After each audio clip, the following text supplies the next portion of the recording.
been an interesting few months in real estate world everywhere. We're seeing some shifts in inventory and interest rates. So what does that mean for you?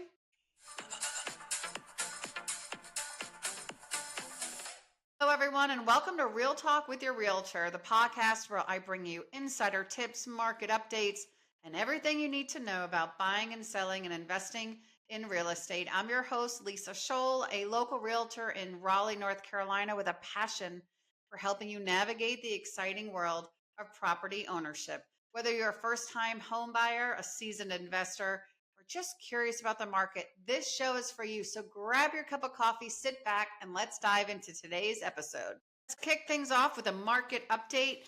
The following update is for the Triangle area in North Carolina, Q2 year-over-year, single-family homes, 2,500 plus square feet. Let's see. Average sales price, and I'm just going to be reviewing the trends here. We're up roughly 8%, $57,000. The amount of homes for sale were down 301, so that's about 12.5% over 2023. Percentage of list price up 1.5%. So, Q2 of this year was 99%. And what that means is that the sale price is 99% of what the original list price was. New listings, they were up 17% for Q2, about 586 in the Triangle area, and under contract down 1.7%. Down 52 homes. But it's been an interesting few months in real estate world everywhere. We're seeing some shifts in inventory and interest rates. So what does that mean for you? If you're thinking about selling, now may be the perfect time to list your home. Inventory levels are still relatively low, which means there's less competition. And on the flip side, if you're buying, don't be discouraged by interest rates. There are always ways to get creative with financing, and I'm here to help you guide you through those options. In today's market, it's all about being prepared and having the right strategy in place, which brings me to our next segment, how to position yourself as a strong buyer or seller. Let's start with some tips for those of you who are thinking about buying a home. The first thing you need to do is get pre-approved for a mortgage. I can't stress enough, you must get pre-approved. This will give you a clear idea of what you can afford and show sellers that you are serious. I can't stress enough how important this step is, especially in a competitive market. Secondly, be prepared to act quickly. Homes that are move-in ready, they're moving fast. And if you find something that you love, you don't want to hesitate. That said, don't let pressure push you into making a hasty decision. Make sure you do your due diligence and understand what you're getting into. And lastly, consider your long-term plans. Are you looking for a starter home, or is this your forever home? Your answer will help shape your search criteria and ensure that you're looking in the right places.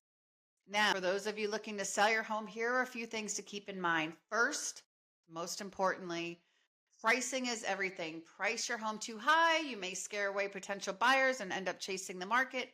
Price it too low, and you might leave money on the table. That's why working with a knowledgeable realtor is crucial. They can help you find that sweet spot. And next, let's talk about curb appeal. The first impression your home makes is incredibly important. Simple things like a fresh coat of paint, a well-manicured lawn, and decluttered spaces can make a world of difference. Finally, be prepared for showings. Make your home as inviting as possible. Think clean and bright and neutral. You want your potential buyers to imagine themselves living in there. So depersonalize the space as much as you can. I also wanted to take a moment to debunk some common real estate myths. For example, a lot of people think that spring is the only time to sell a home. The truth is every season has its advantages. For an example, winter buyers tend to be more serious and there's often less competition. Another myth is that you need 20% down payment to buy a home. Well, while putting 20% down can help you to avoid mortgage insurance, there are many loan programs that are available with much lower down payments. And finally, some people think they can save a lot of money by not using a realtor. However, realtors have the market knowledge, negotiation skills, and network connections that can often save you more money than if you try to go it alone. So this is my favorite part of the segment. Let's move on to Q&A segment. I've got some great questions from our listeners. And if you have any questions you'd like me to answer on my next podcast, please send me a comment below or DM on Instagram at Lisa Scholl Realtor. Let's see. Top question that sellers are asking in real estate right now is, should I sell my home now or wait for the market to improve? Well, that is a great question. That's my number one question that I get out there. And it's something a lot of homeowners are thinking about right now. The decision to sell depends on a few factors: your personal situation, the current market conditions, and your goals.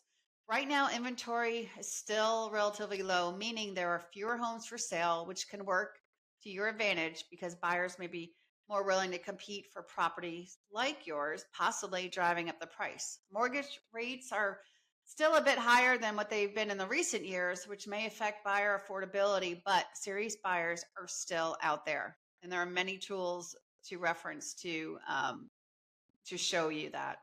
Another thing to consider is your future plans. If you're moving to another home, you'll want to think about what kind of market you're buying into. If you're in a strong equity position and ready to make a move, now could be a time to list, especially if you're in an area with high demand. And ultimately, I'd recommend starting with a market analysis of your home and comparing it to the recent sales in your area. That way we can get a clearer picture of your home's potential value and whether now is the right time for you to sell.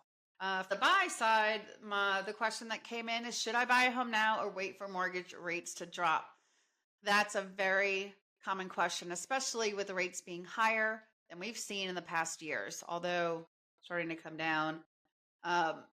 But the decision to buy now or wait really depends on your personal situation and long-term goals. First, it's important to consider that while mortgage rates are higher than they were a few years ago, they're still historically low compared to previous decades. What's most important is whether you're financially ready. If you have a stable income, a good credit score, and can comfortably afford your mortgage payments, buying now could make sense, especially since home prices in many areas will continue to rise, especially in Raleigh.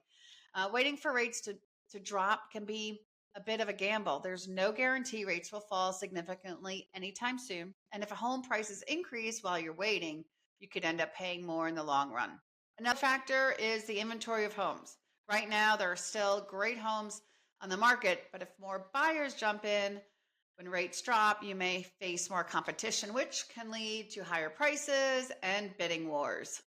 If you find a home that you love and can afford the monthly payment, it might make sense to buy now. Plus, you can always refinance when rates go down in the future.